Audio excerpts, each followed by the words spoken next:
We've learned that there's very good tools such as SmartArt and charts and tables to present information. But sometimes we want to create our own diagram using shapes, and you can do this in PowerPoint. First of all, I'd like to insert a new slide, so I'm going to go New Slide, and I'm going to go for Title Only. The title I want to give this slide is The Process.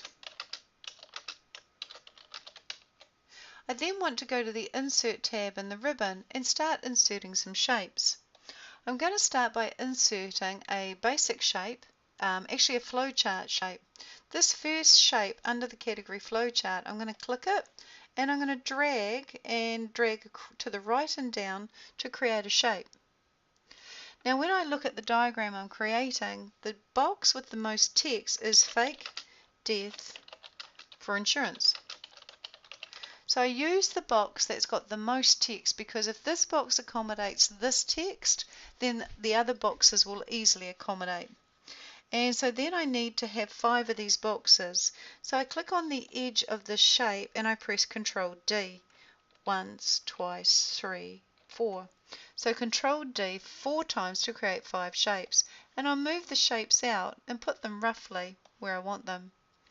As I drag, notice the auto align. The little red lines, they're telling me when I'm actually lined up horizontally and vertically and when I'm equidistant. So I'm going to move this out, move this, so that's in line and the gap's correct, and I'll just get them to line up vertically like so.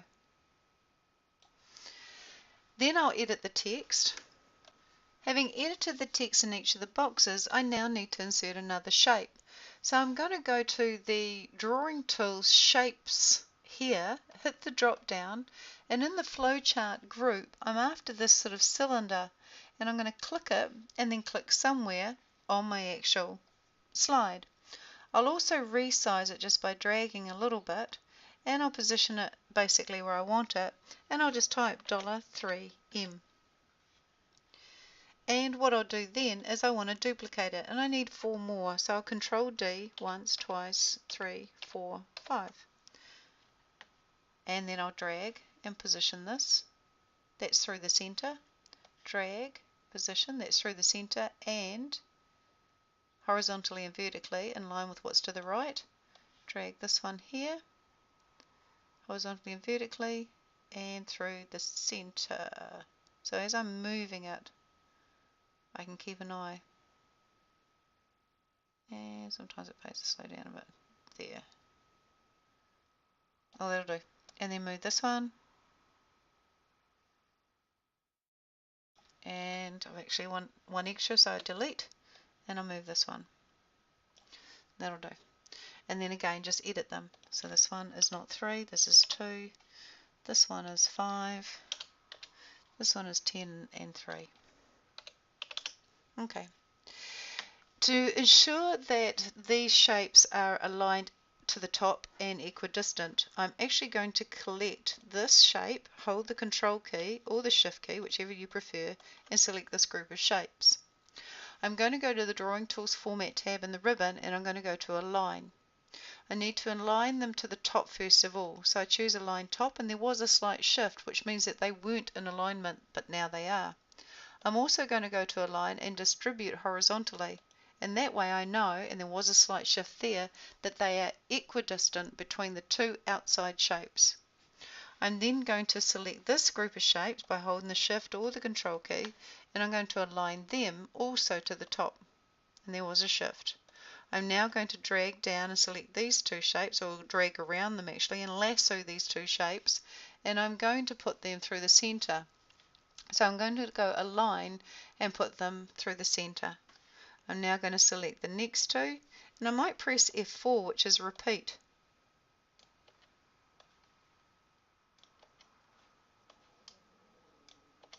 And now they're all perfectly distributed and perfectly aligned to the top and the center. Now I need one more shape, so I'm going to Control D, this particular shape, and I'm going to move it up here, and it's in alignment with what's below. And this is slightly taller, and I'm going to edit it to say 23. So I've got my shapes in position. Now I need to create some connecting lines. So I'm going to go Insert and I'm going to go Shapes, and in my Connectors or Lines group I'm going to choose this particular option here. I'm then going to rest and find the little placeholder, and I'll drag from one placeholder to the other so that they actually connect, and then I'll insert another shape and go from one placeholder to the next. And so I'm actually touching the circle and moving it so they're actually connected. I want these shapes to be connected to each other. Alright. Then I'm going to add a line and move it up.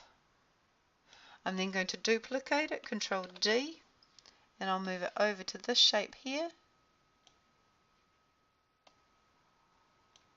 And I might actually align these. Click that one, and align to the bottom. That wasn't it. Align to the top, and now they're in alignment. And then I'm going to draw another line, Insert, Shapes, and draw another line from this point to this point. Then I'm going to draw another arrow, Insert, Shapes, and it's an arrow going from this point up. And there's my diagram. I'd then like to group certain things together. So I'm going to click this shape and click this shape, and I'm going to choose the Group button and group those two. I'll click this shape and this shape and group those. This shape and this shape, and F4. This one and this one. F4. Group. That F4 didn't seem to work that time. F4. No. Sometimes F4 doesn't, so I'm going to group them, and I can tell just by looking that it's not giving me the result I'm looking for. So I'm grouping manually. So each of those rectangles and their associated lines are now grouped. I'll click this line, this line, this line, and this line. Oops. 1, 2, 3, 4, and group those. And that's all grouped. So I've created my groups. I can always ungroup if necessary, and always regroup if necessary. So you can ungroup and regroup if you have to. I'd also like to now animate things. So I'm going to go to the Animations tab in the ribbon. I'm going to select my first object, which is this group here, and under Animations I'm going to add the animation Fly In. Then I'm going to click on this object and fly in. Then this object flies in. Oops. This object then flies in. This object then flies in. This object then flies in. So that's 1, 2, 3, 4, 5. Then this object comes in, fly in. Click this object, F4. Didn't do it. Fly in. This one. Fly in. This one. Fly in. This one. Fly in. Then I'll click on this object and ask it to fly in. Then I'll click on this object and ask it to fly in. So I've created my own diagram with its own animation. So if I wanted to play it from the beginning, I'd just click the first object and play from, and then just watch how it played.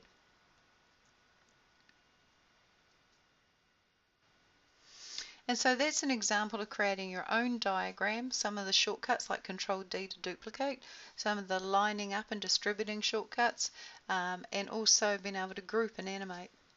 Now when you're doing this sort of thing, the things that are useful is you can sometimes go to View and ask to see grid lines, and they can be quite useful for lining things up. You can also go to the Show Dialog Box Launcher and you can change the grid lines. So you can say that you wanted 8 grids per centimetre, which would make that difference, or you could go in and say that you wanted something completely different. So you can actually control what you're seeing. You can also turn on guides. Guides can be useful as well, and the guides actually can be shifted up and shifted to the right or left to help you line things up against the guides. And you can turn those things off as well, grids and guides.